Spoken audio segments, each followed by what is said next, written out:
Hello everybody, Mr. Storm here. Welcome back to Final Fantasy XVI. In the last episode, we were working on getting more parts for Mid, for this mithril engine that she's designing. So worked on that. It involved having a little bit of a outing with Tarja. And so we're pretty much done with that, I think. We got the prototype built down there. And so we'll see what comes of that. So we need to talk to Otto and move on. So we do have some side quests that it looks like we're going to want to do. And one of them is a plus. So we're going to want to do that. Welcome so to Desiree the first. Whisper. Your benefactors are a generous lot. You earned this. Alright. Best of luck out there, Sid. Couple meteorites. I'll take them, I guess. Alright. Oh, yeah. I haven't even been going to the reading table. I guess I should probably head told me she was there. building a ship.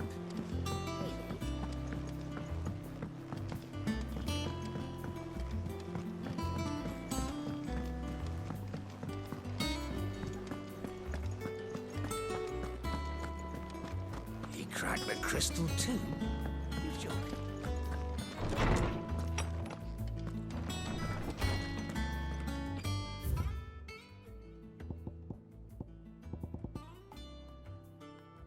Oh, we've got a bunch of stuff here, apparently. Alright, off the record. From Goat.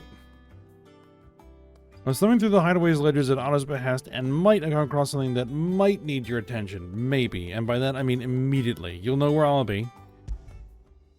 Alright. Trouble with the ledgers. Shouldn't he be asking Otto for help?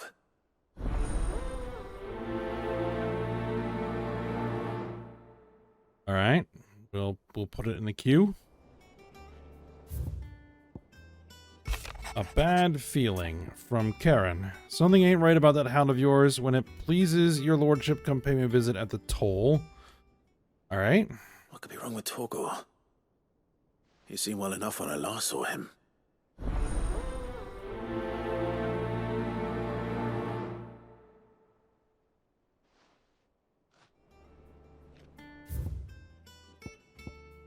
And about Blackthorn. From August. Cheers for your help dragging Blackthorn out of the dumps the other day. The thing is, I reckon he's gone and thrown himself back in, judging by the droop of his jowls lately. So I'm thinking maybe it weren't just the leather that was on his mind. Maybe there's other demons jabbing their pitchforks into his privates. I know you're a busy bloke, but next time you find yourself free, maybe we could go ask the old bastard what's got him so hot and bothered. Assuming it ain't just a forge. Alright? Hopefully it's nothing. But I should speak to Blackthorn just in case.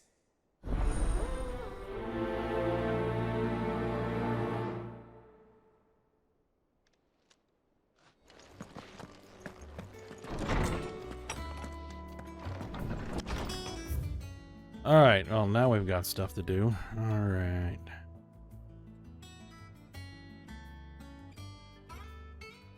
Well, here's what we'll do. Let's go talk to Karen first. Figure out what's up with Torgal.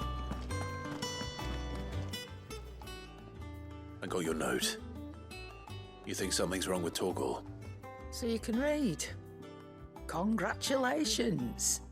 But I didn't say how we're wrong with him. I said something weren't right. He's not been eating me treats. He used to love cracking the bones from Molly's boiled brown, but now he won't so much as look at them. Didn't like him. Which is why I'm of a mind that his mind's on something else. You've not been working him too hard, have you? No harder than usual. Is that it, boy? Do you need a rest? What was it you said he was? A frost wolf? That's what the lawsman seems to think. Then maybe this all has something to do with whatever it is that's woken inside him. I suppose things have been different since Rosalith. Perhaps Hippocrates knows something. Instead of everything, you mean? Perhaps. Alright. Go talk to Hippocrates.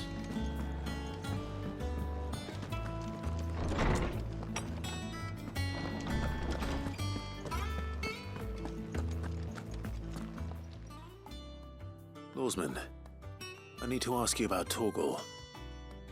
Something's not right with him. He isn't ill, is he? I don't think so. But according to Lady Karen, he seems to have lost his appetite, which is certainly a new development. She says he's hardly been touching his bones of late, and she believes it may have something to do with what happened at Rosalith Castle. I rather think she might be right, though not about his appetite. All canids are instinctively inclined to crack open bones for the rich marrow that resides within, and I see no reason why a frost wolf should be any different. Accordingly, I suspect it is not a lack of appetite that afflicts Torgal, but a surfeit of it.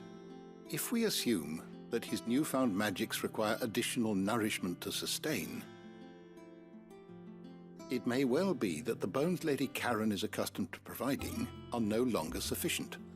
Frost wolves, after all, habitually prey upon far larger animals, whose bones may yield altogether different nutrients.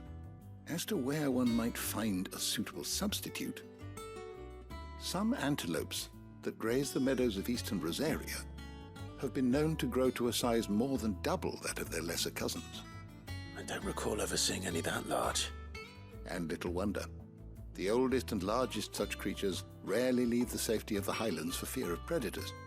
The last elder antelope sighting I recall hearing about took place near Cressida, and that was long before the village was abandoned.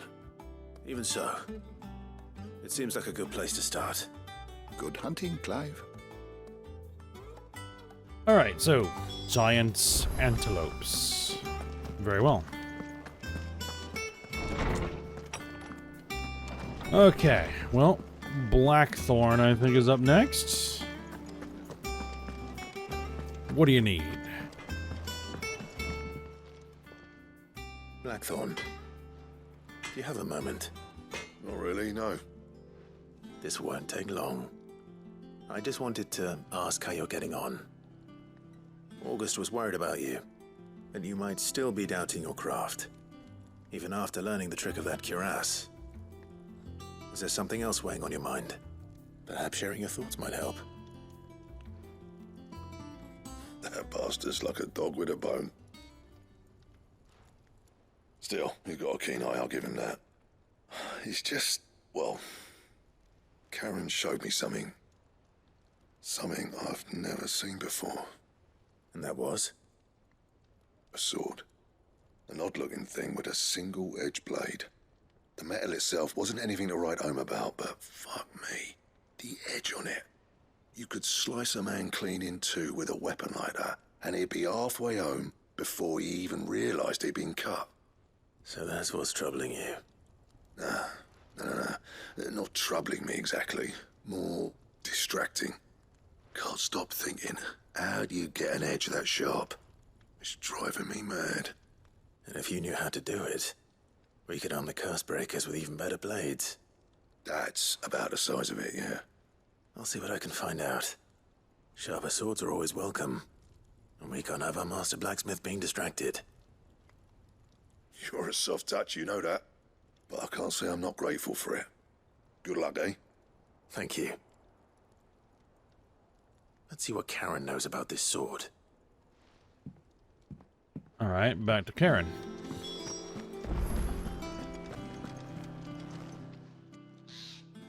You're looking well, Karen.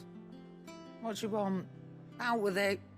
I want to know about the sword you showed Blackthorn. Single-edged and extremely sharp. Running around after him again, are you? I suppose I am, yes. But I need to help him find out how to work an edge like that. It's driving him to distraction. Little wonder, I suppose. There's not many like that make it as far as the twins, and those that do go straight into private collections. Which made it nice and easy finding a buyer.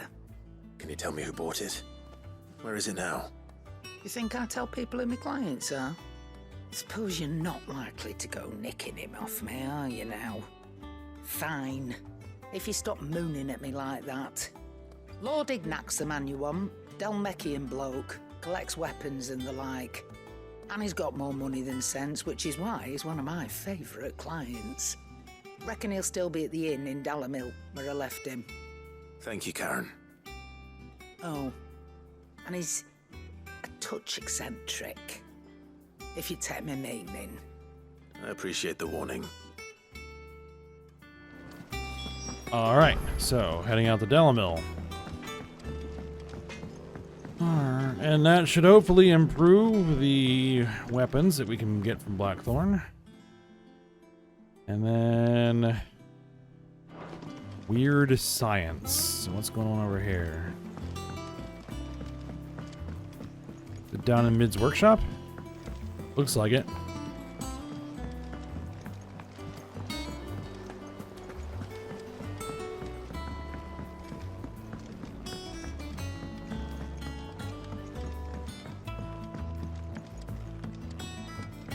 Well, that's it. Alright, Owain? I'm bugger. Here, Sid. Reckon you might be just the man to help me out of a bit of bother, if you've a mind to. Let's hear it. Well, it's about this alembic the chief's got me making. Lovely bit of kit it is. Bunging a solution you want splitting, and it'll separate it out, just like that. Problem is, it won't always get rid of all the impurities. And with some of the stuff we need it for, that ain't good enough. Which is why I've been looking for something to filter the liquid we'll be cooking off. And that's where I was hoping you could help me out. Alright. I imagine Ty could get some use out of this alembic too. Distilling medicines and the like. Alright. Why not? Proper job! So what exactly do you need for this filter? Nothing but bomb ash'll do, says the chief. Gave me a sample she'd obtained from the university stores. Couldn't believe my eyes. You pour the blackest blight water through it, and it comes out clear as a mountain stream. So, I did a bit of reading about where I might be able to get hold of some. And do you know what I found out? It's only the blimmin' bones of a bomb king. They leave them behind when they die, see? I take it that's where I come in. If you wouldn't mind.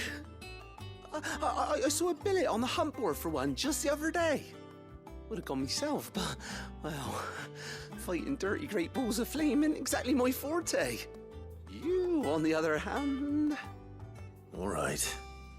I'll see what I can do. Thank you kindly. And a good hunting, eh? Alright, a bomb on the hunt board.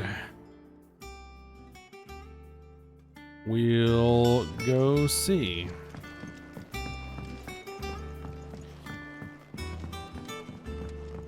Alright, we got one more to check out, which is actually in the direction of the hunt board. So... that works out.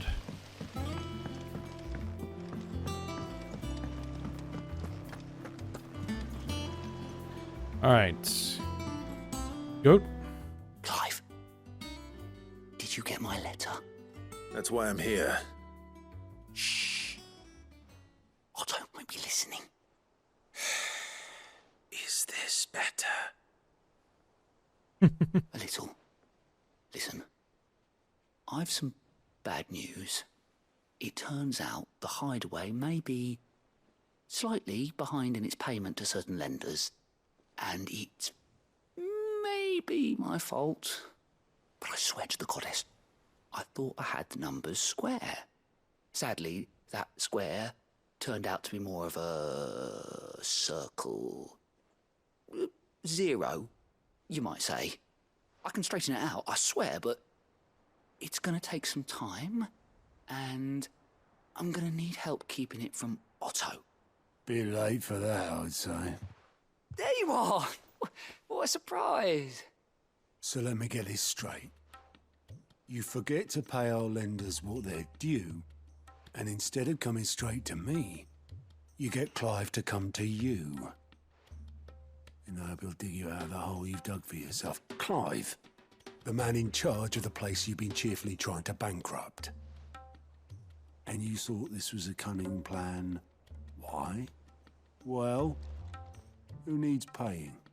Oh, just Martha. And the dame. And, well, Lady Karen. But only 500 talents. We owe 3 of our most trusted friends 5 million gil. Each. 5 million each. They lent us the bulk of the money we used to rebuild the hideaway, you see, and, well, I must have made some sort of oversight. Those ledgers were my responsibility, and it was my decision to entrust them to you. This is my fault. Do we have that much to hand? I can always ask my uncle. No, Yeah, we dude. don't. And no, you won't. We've lightened Lord Rosfield's purse enough. After the king's ransom we had off him, he deserves better than to see our begging bowl.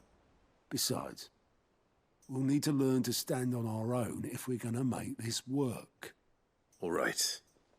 But that doesn't mean you have to shoulder the burden yourself. Is there anything I can do to help? There might be. How'd you fancy taking these to Martha and the dame? Rocks. Rocks, he says. Worth 1,000 talents apiece, these are. A little something Sid and I set aside for when times got lean. And I reckon 15 million in overdue debt probably qualifies. I just hope our associates' eyes are a bit more discerning than yours. I'm sure there will be. Should be me making the rounds, really. But you know how it is with this place. Orders to bark, arses to wipe, and all that. I know. Which is why I don't mind going in your place. Go. Do you know why I only gave Master Clive here 2 star rubies? Because you'd rather Lady Karen killed me. Because I'd rather Lady Karen killed you. Yes. Well, I suppose this is goodbye then. Don't worry. I'm sure Karen will understand. Really? Do you think so? No, I don't. Nope. Alright, I was about to say, didn't we get a whole pile of cash from Uncle?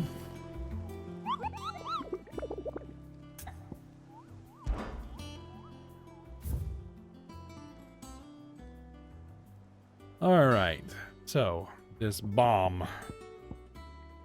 There it is. It's a B rank. Okay, shouldn't be too bad. The Croc and Sand Breck.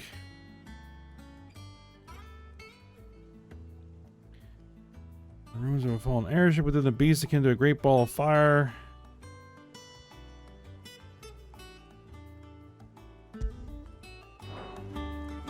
Okay then.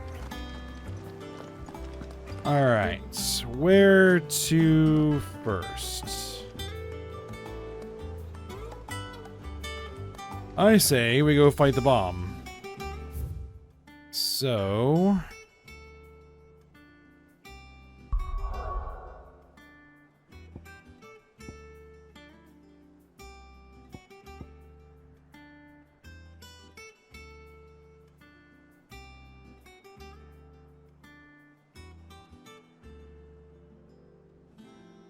the Croc and Sand Breck. Let's head to North Reach. We can give this star ruby to the dame.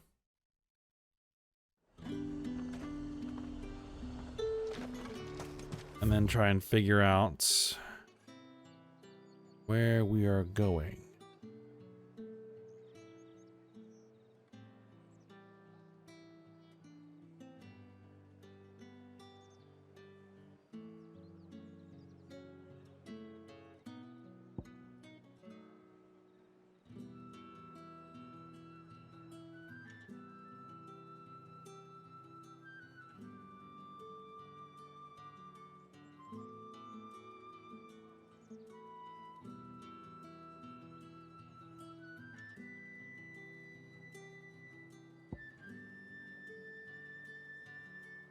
Old road.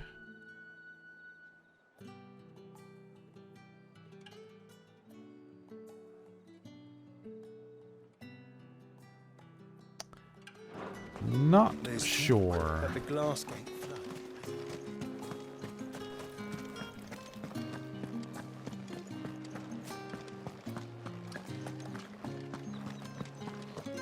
Did you hear? The gates to heaven. I want to see you again. What am I going to do All without right. Sweetwater in Olive Town? Dame Still no caravan. Milady, Isabel. I come bearing gifts. Gifts? Whatever is the occasion.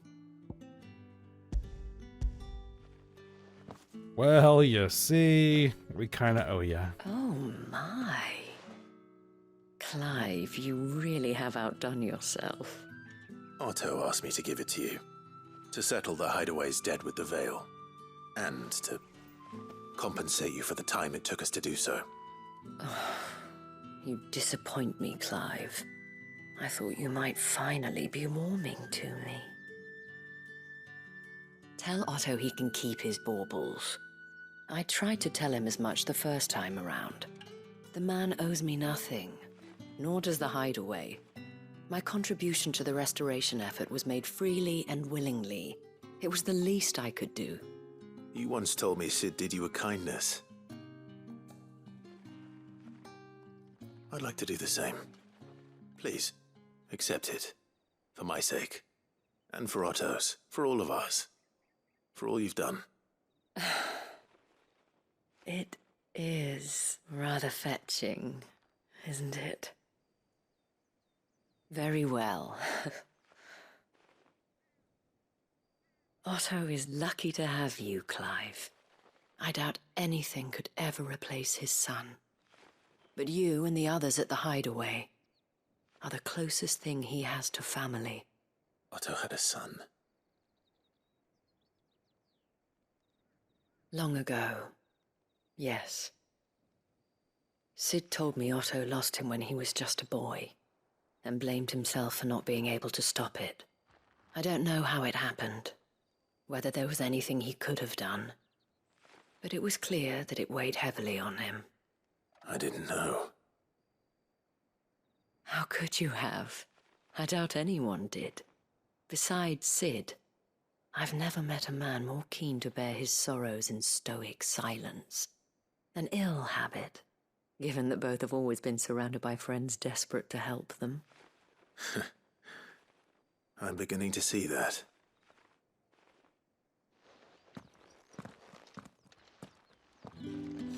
All right.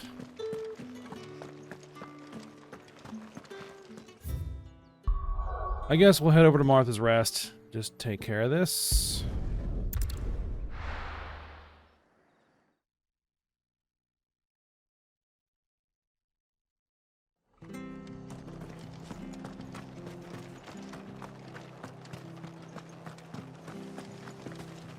Oh, right.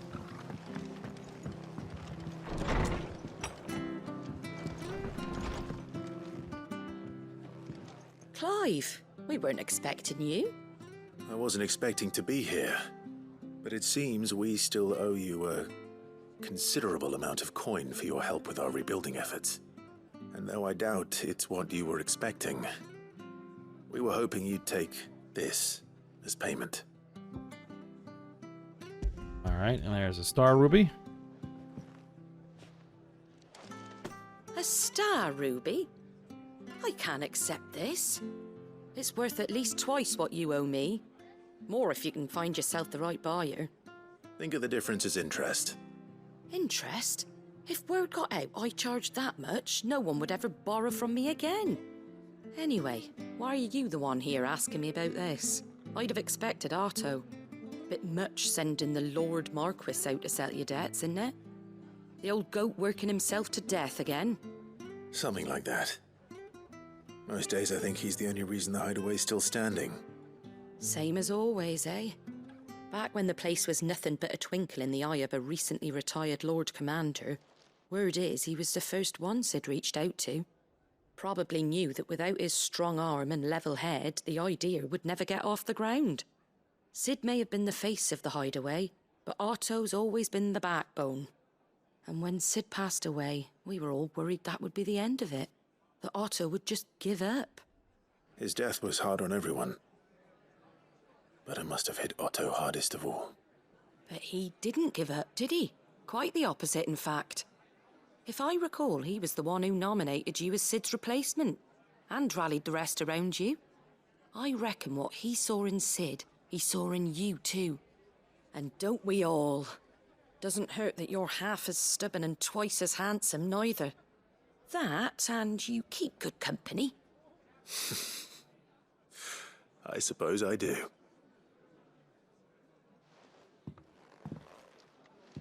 Go will want to know the stones were delivered. If he's still with us. Alright, we learned a little bit more about Otto. Okay.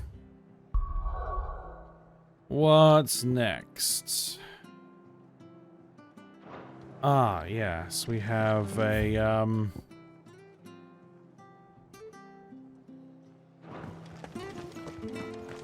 an elder antelope to pay a visit to. Might as well while we're here.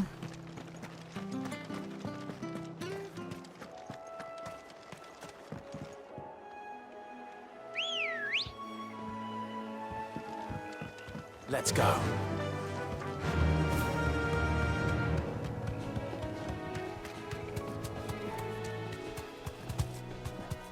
Not too far, I don't think.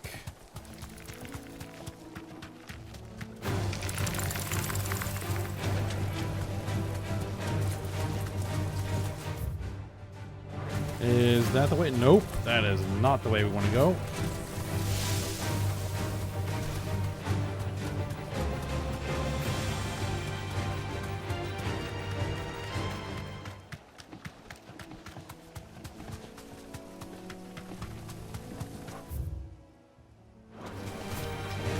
We want to make this turn.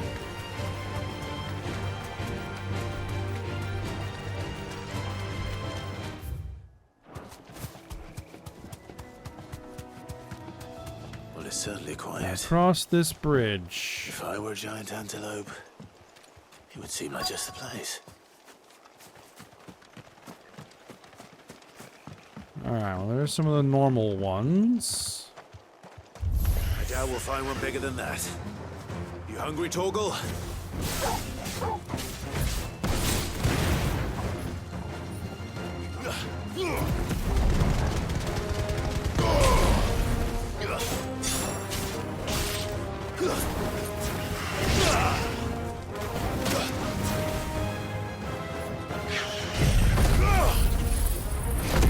There's a bunch of them.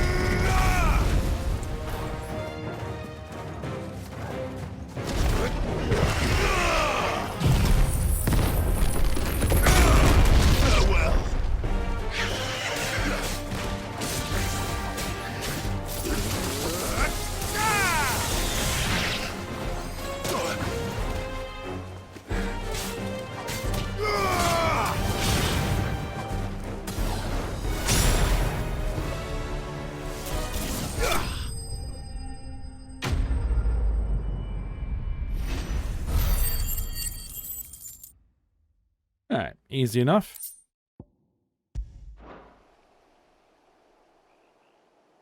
Now.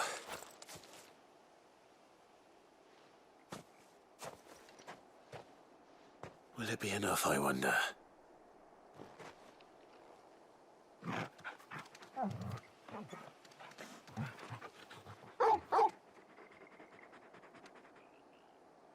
I say that answers my question.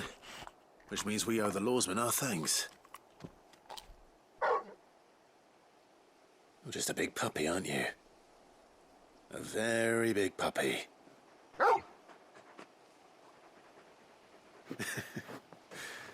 You do know you can take that with you, Torgal.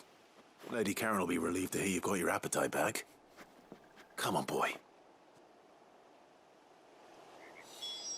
Alright, that's taken care of.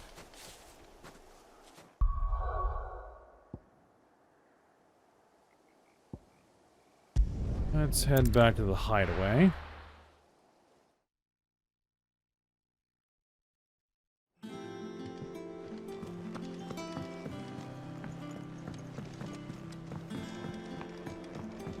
Alright, talk to Karen. I noticed you and Torgal had gone off somewhere. Take him for a walk, did you? You could say that.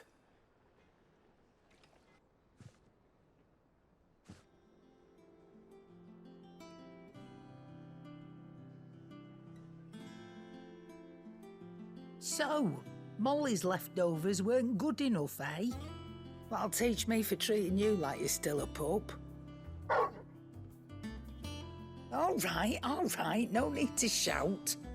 Now we know what you're after, I can see about getting some in. Speaking of which, I brought one for later. Can I leave it with you? 5 elder antelope femurs. You can, aye. I'm nice like that. In return, you can thank Tomes for me. The bloody know-it-all. I was just on my way to see him. Alright, I'll talk to Tomes.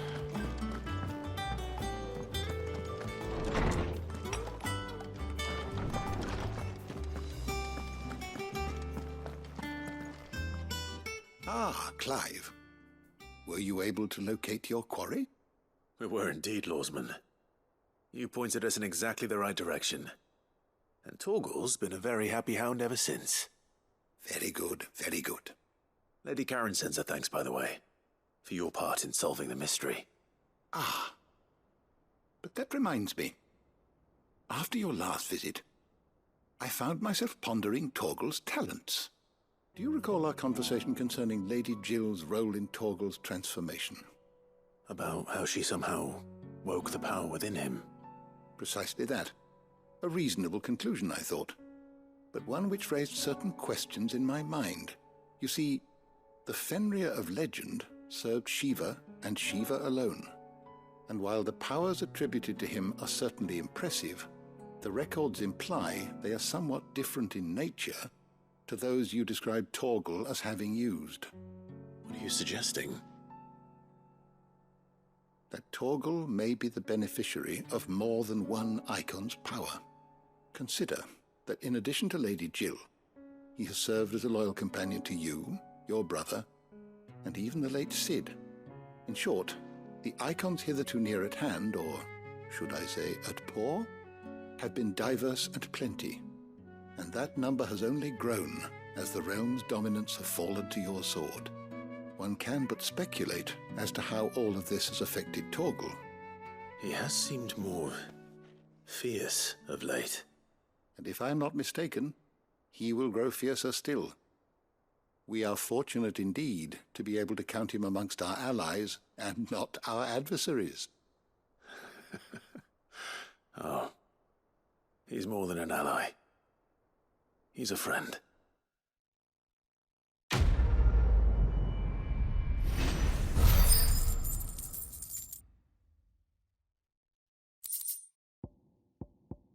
All right. So, Torgal's taken care of. And let's go up to Gott and see if he's still breathing.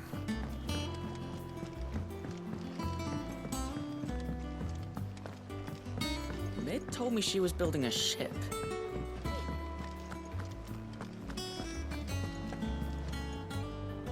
Goat. Still alive, I see. So Lady Karen accepted the ruby. Ah, about that. I tried my best, but she was just too stubborn to take it. She threw it right back in my face, in fact, and told me I could stick my stupid stone where the sun don't shine. Karen refused payment. I hope it wasn't something I said. I'm sure you were as tactful as ever. Let me see what I can do.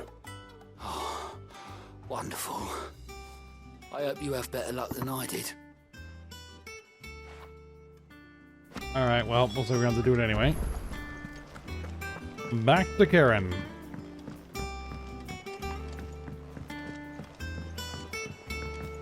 And then we'll probably call it a day there.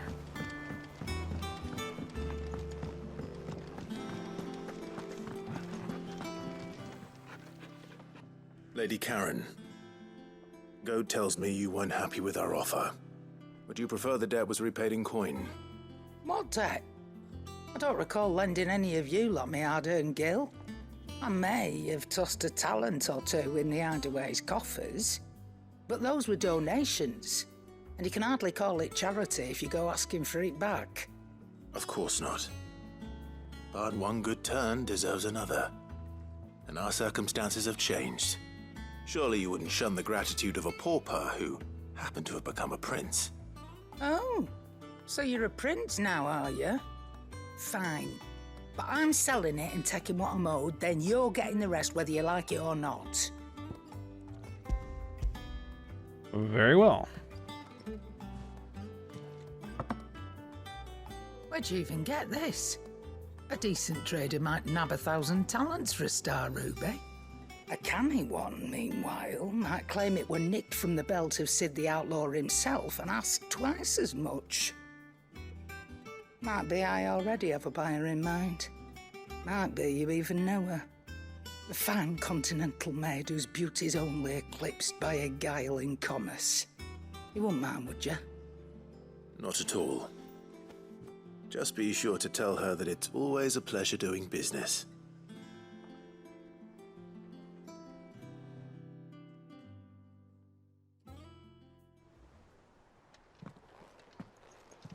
I hear you All ended right. up delivering all 3 stones. It's done. Thanks to this lump. I sometimes wonder what I pay you for. Speaking of which, I still haven't been paid last month's wages. Oh, so you remember what's owed to you then? Get your ass behind that disc of yours and don't get up before those ledgers are square. Right away.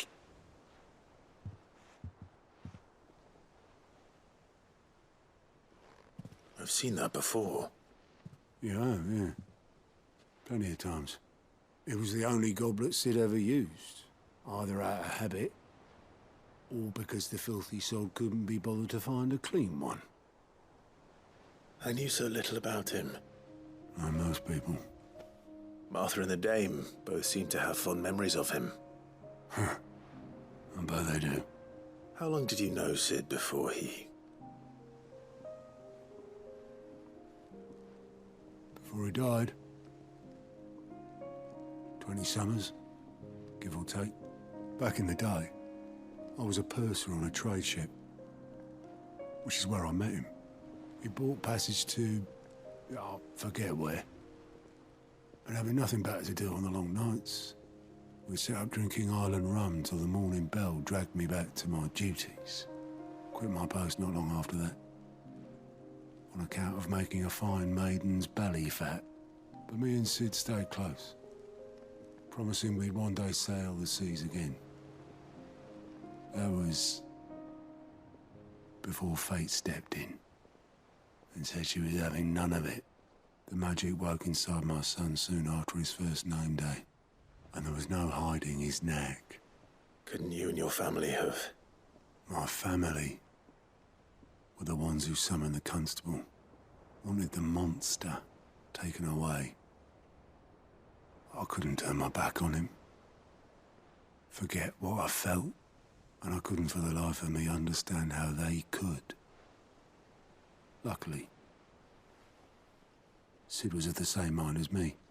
It was him who stood beside me when all I wanted was to tear the whole world down. Him who cried for me when I had no tears left of my own. Him who swore he'd do everything he could to stop it from happening again. And he was true to his word, too. Left the Royal Army once and for all. His ranks, his ribbons, gone. Just like that. Threw away everything he had. All to right a wrong that no one else had the courage to face. I knew then I'd follow that man to the ends of the earth.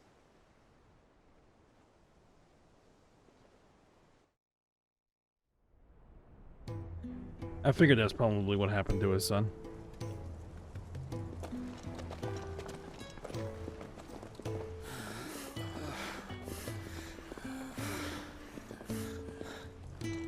He was always too clever for his own good, was Sid.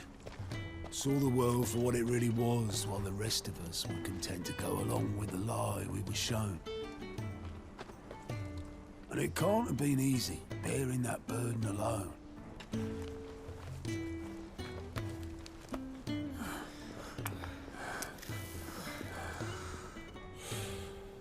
But he didn't let it stop him.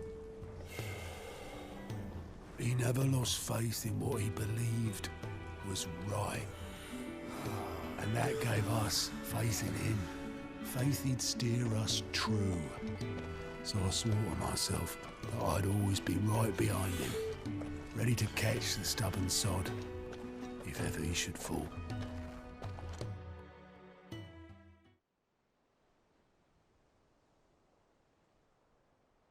But I couldn't even do that.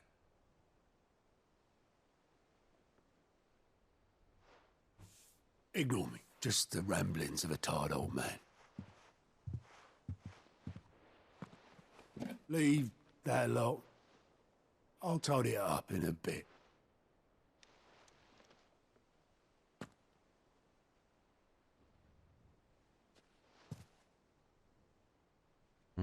Something there? This is Sid's handwriting.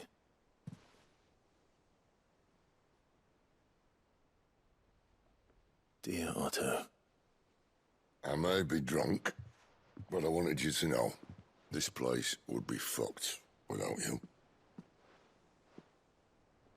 Love you, you grumpy old sod.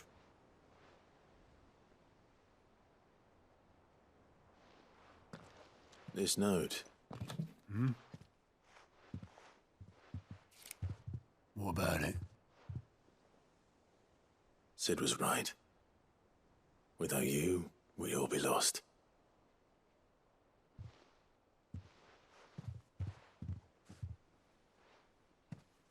He should have bloody well said so then. Just once. Before he went. But then, why would he? Him, or anyone? I'd only have told him to piss off.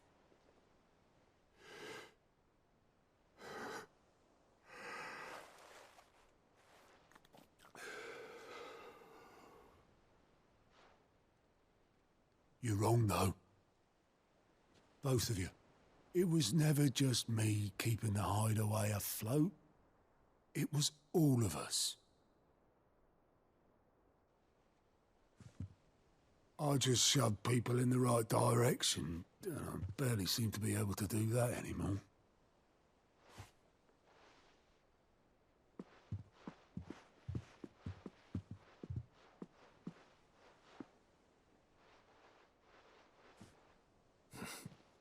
Would you rather go with them?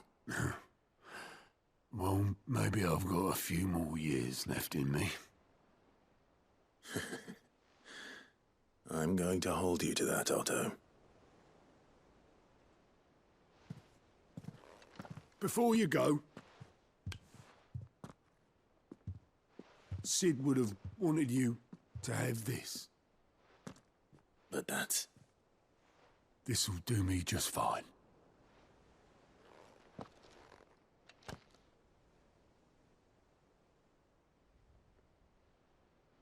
Thanks for the ray of sunshine.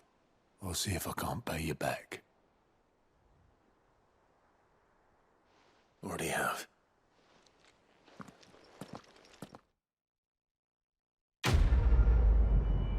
All right.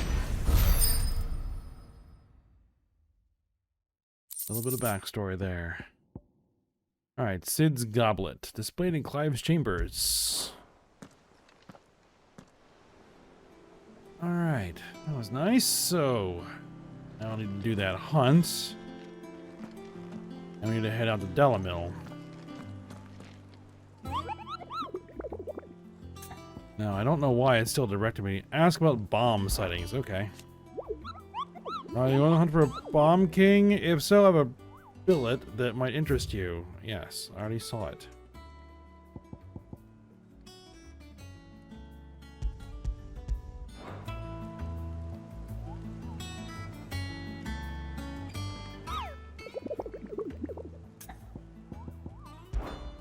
So I'm not sure what else we need to do. Just find it. All right. Well, I will figure that out, but we're going to go ahead and end the episode here. But for now, hope you guys enjoyed it. Thanks for watching. Go ahead, like, subscribe, and comment, and I will see you next time.